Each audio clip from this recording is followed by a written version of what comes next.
Plant propagation with perlite.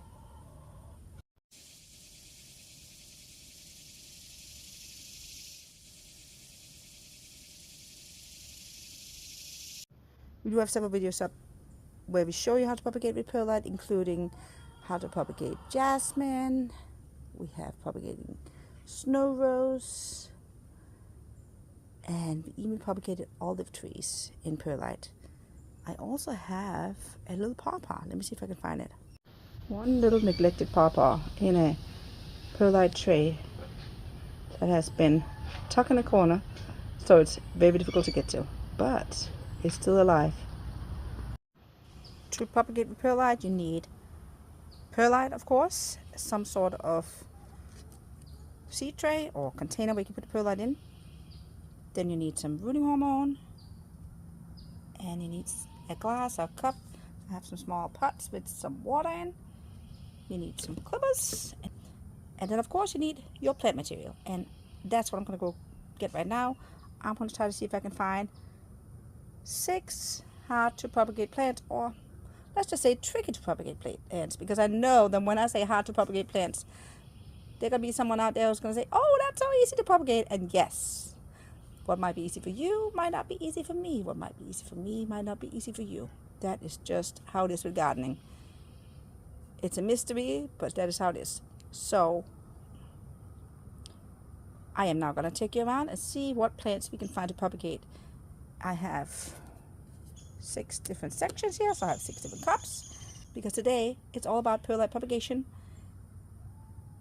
And what better way to do that than to try as many plants as we can. Before we continue, I want to take a quick moment to thank all of you for watching, and to ask you to please hit that like button and subscribe. Don't forget to watch the video to the end so you can see the final result of our propagation project. Thank you. We appreciate every single one of you. Stevia is the first one I'm going to get my hands on, because this used to be beautiful and full, and it is no more. I have been able to propagate a couple of them just by sticking them in some soil, but to increase the success rate, I'm going to use some rooting hormone and propagate these in perlite.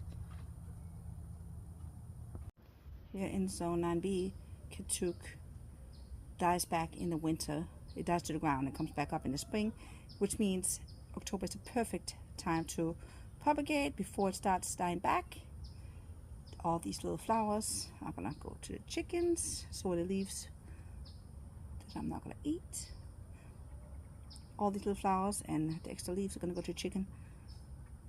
Then I'm gonna cut up the little katuk branches into smaller branches.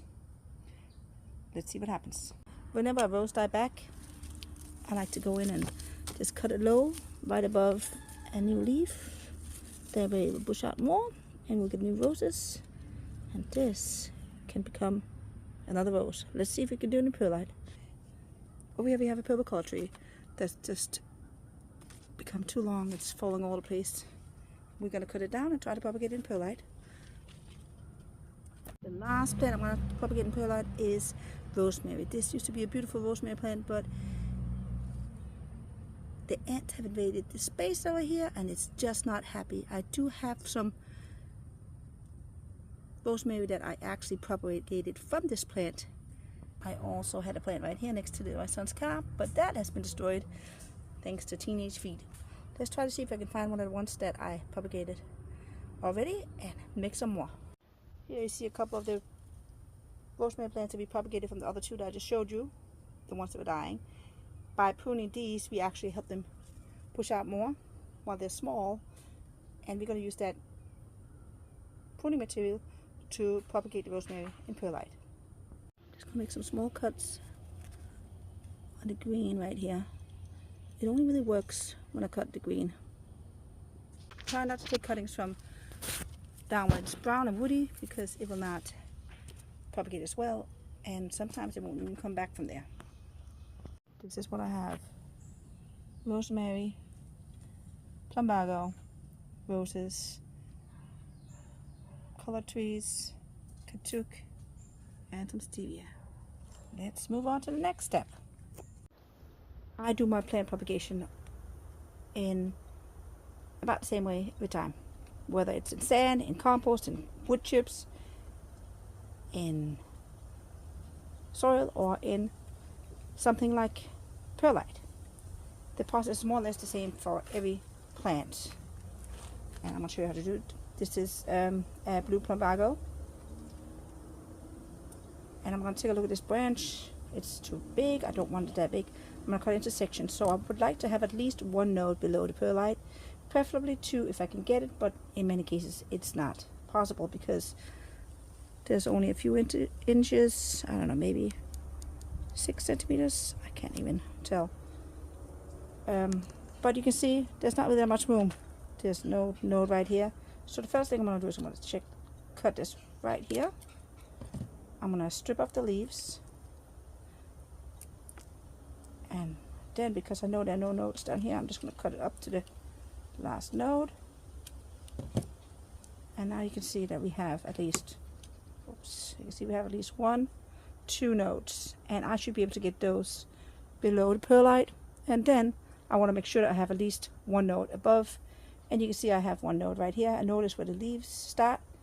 And I have some nice looking leaves right here. I'm going to leave them on. So that is 1. Then I'm going to take my rooting hormone.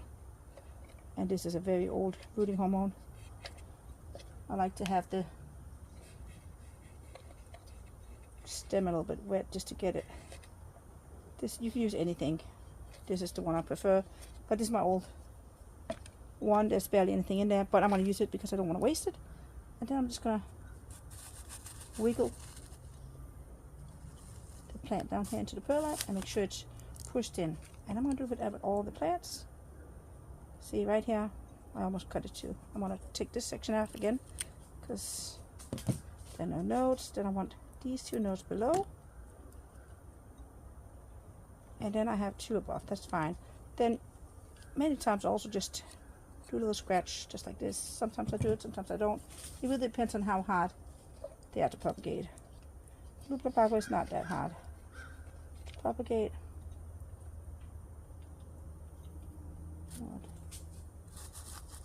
Here. Now, here I don't have any big rosemaries really, so I have these tiny little things. This, by the way, I'm gonna save for dinner because I don't have that much rosemary, and we love rosemary. So every bit I can save will be saved. It's tiny. Will it work? I don't know. We'll see. We will see. I'm gonna dip it in the rooting hormone, and just a little bit on it, and again, wiggle it into the container.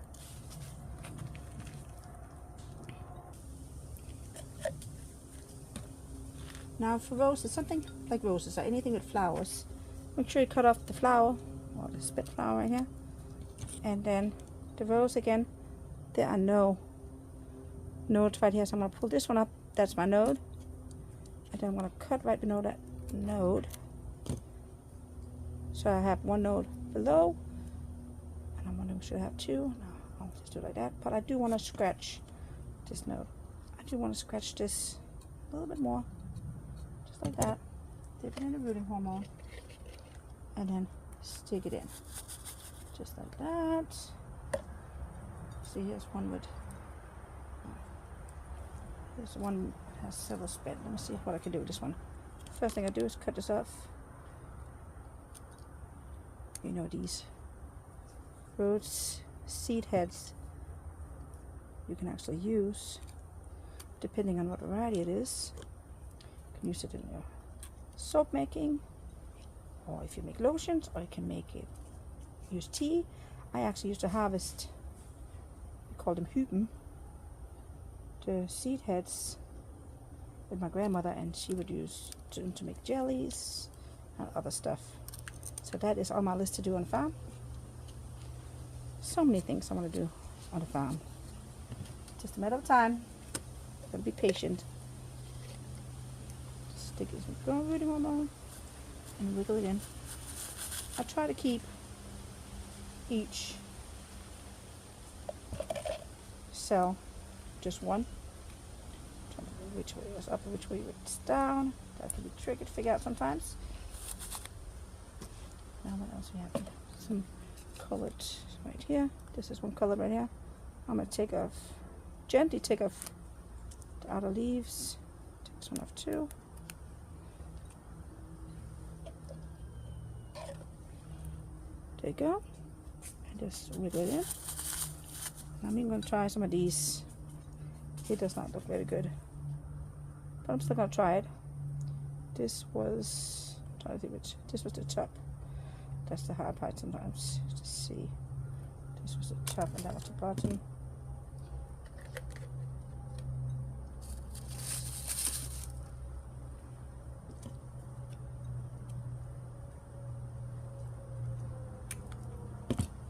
Honestly, now I don't know which way it's up and down anymore. I always tell you guys, cut one at an angle, but sometimes I forget to do it myself. Honestly, don't know. Just gonna stick them down, see if they work or not. There we have the katuk. The katuk can be a little bit hard to propagate.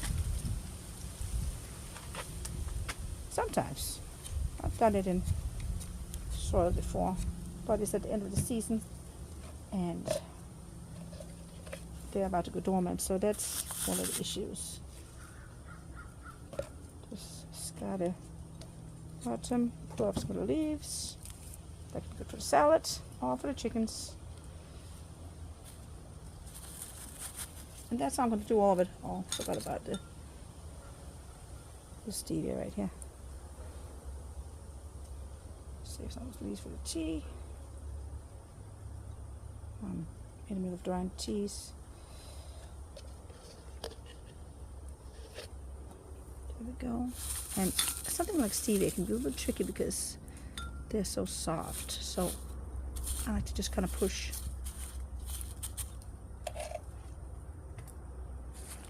the perlite down around it because it's so easy to just break the stem. There you go.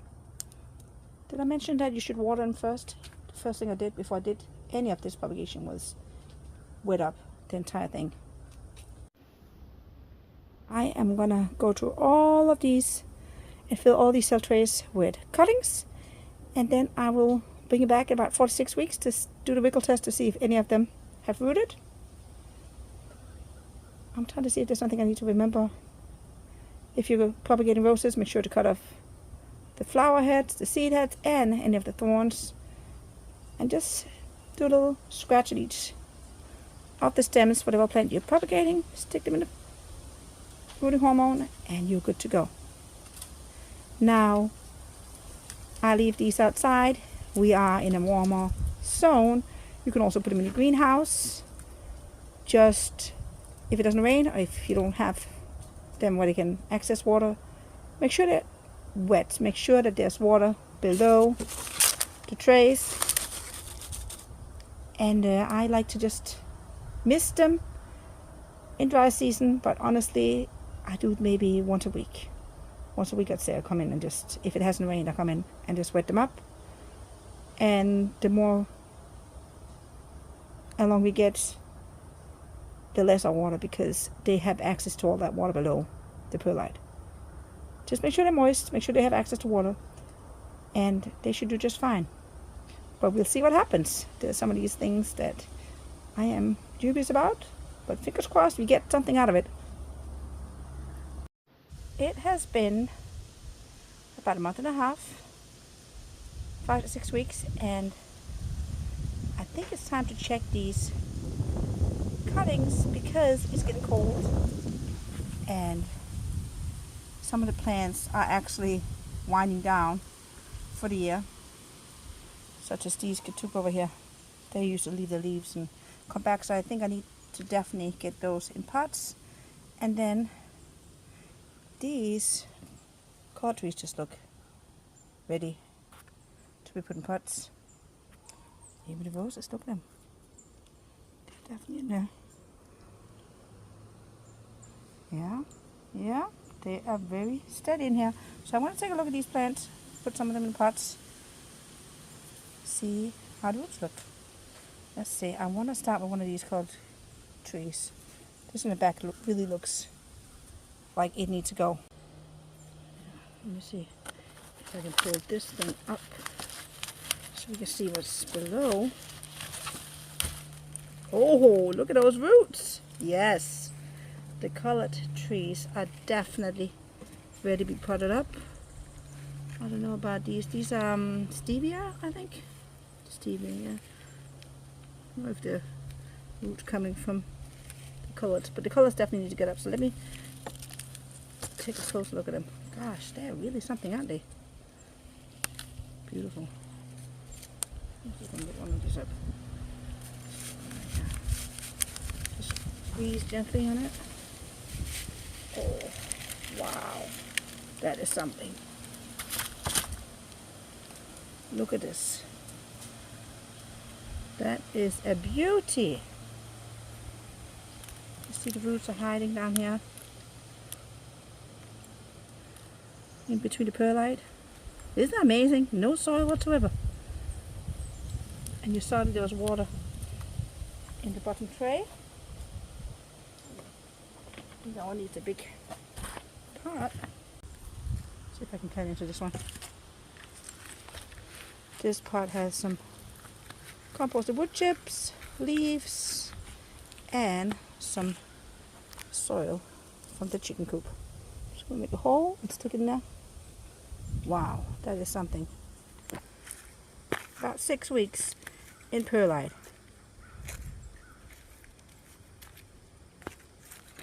I've propagated these color trees in soil too, but the result of these, that is definitely magnificent. The loss is basically nothing. There we go. We have one beautiful potted up purple color tree. And look at this one down here. I'm just impressed. This was just a little weak stick that I put in here.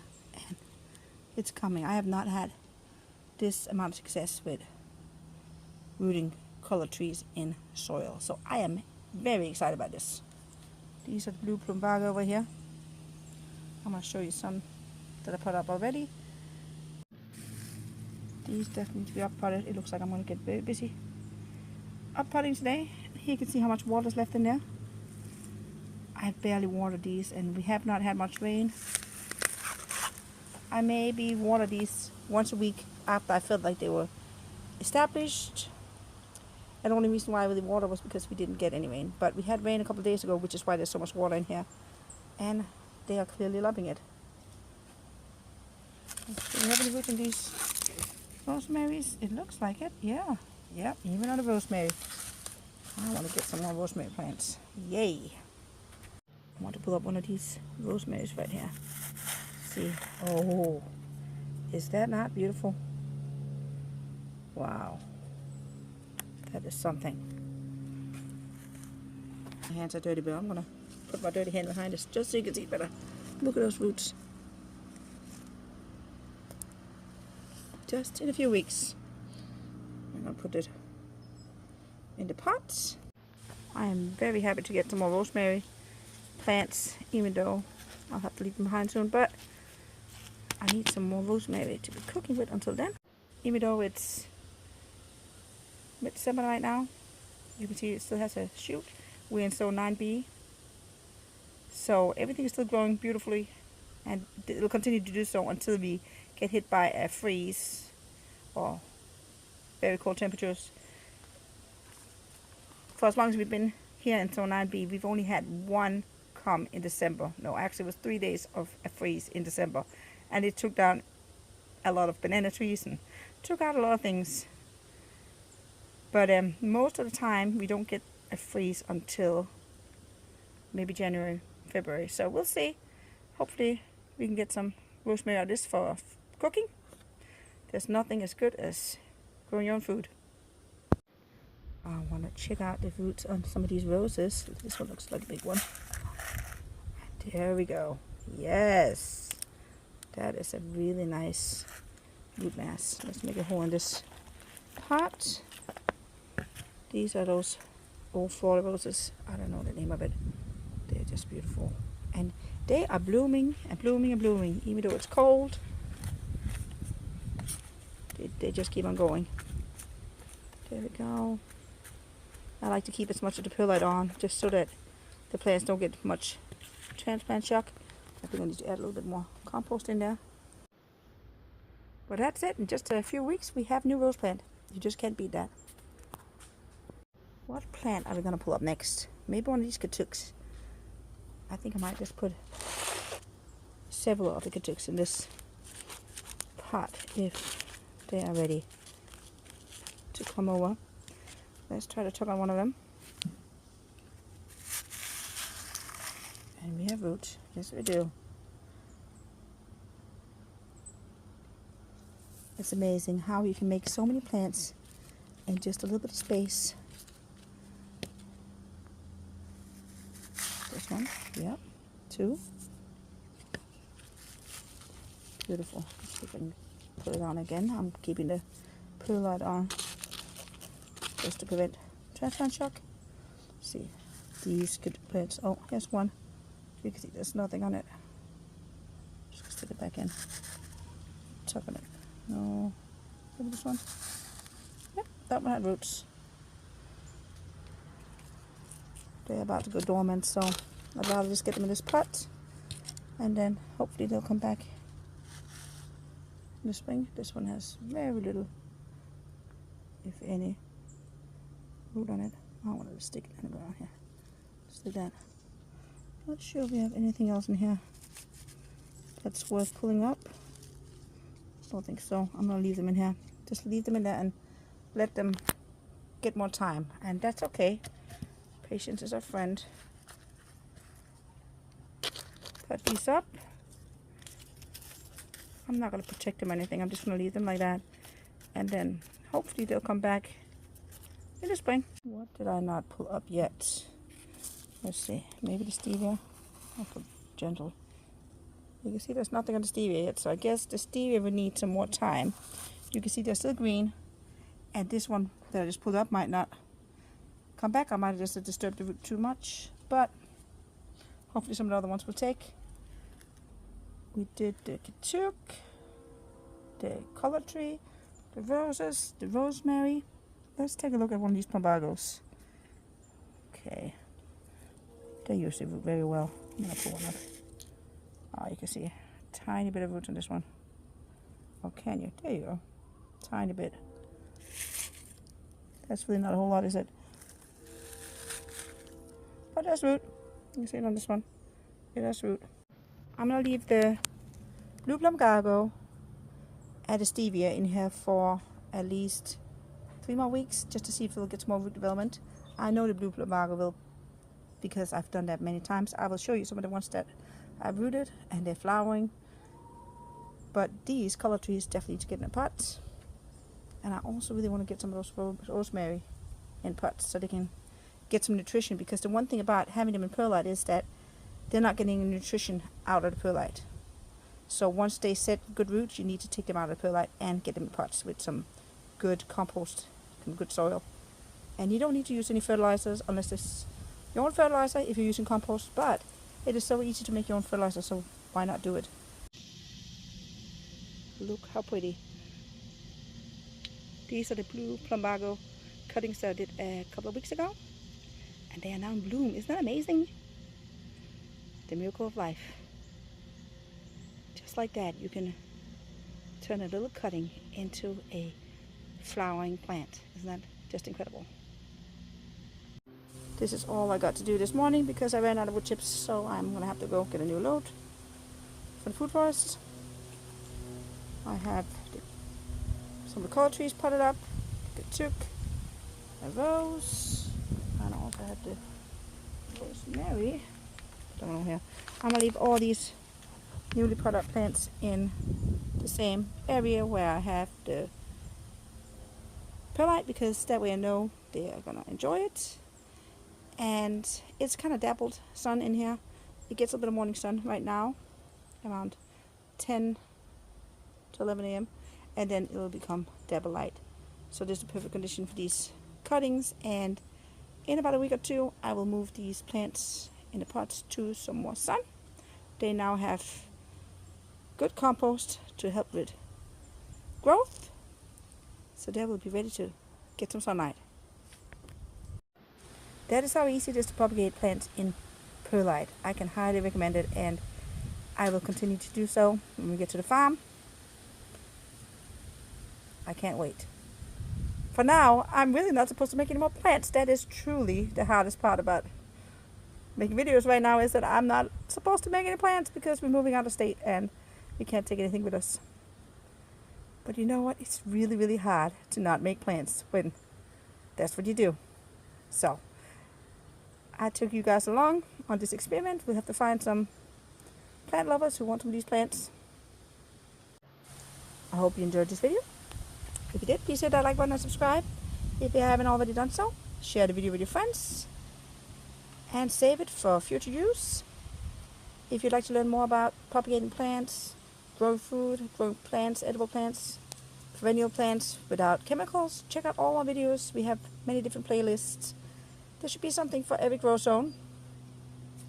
We are coming to an end here in Zone 9B, and we are not shooting as many videos at the moment because, as I mentioned earlier, I'm not allowed to make any more plants because we have to leave them behind. And we're already having a hard time finding homes for the ones we have. So, there are lots of videos for you to do, but I promise you that once we get on the farm, there will be loads of videos coming. So make sure to hit that subscribe button and follow our new adventure. Thank you for watching, and thank you for making the world a little greener.